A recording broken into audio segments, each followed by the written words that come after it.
Warming up. Shireen invited 5 friends to her birthday party.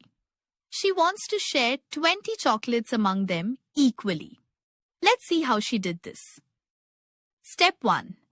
20 minus 1 minus 1 minus 1 minus 1 minus 1 equals 15. Step 2.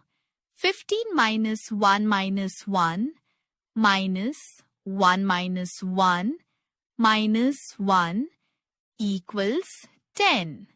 Step 3. 10 minus 1 minus 1 minus 1 minus 1 minus 1 equals 5. Step 4. 5 minus 1 minus 1 minus 1 minus 1 minus 1 equals 0. Shireen started by giving 1 chocolate to each friend and repeated till no chocolate is left with her. Each friend gets 4 chocolates. It can be written as 20 divided by 5 equals 4. In the division fact, 20 divided by 5 equals 4. 20 is the dividend, 5 is the divisor, and 4 is the quotient.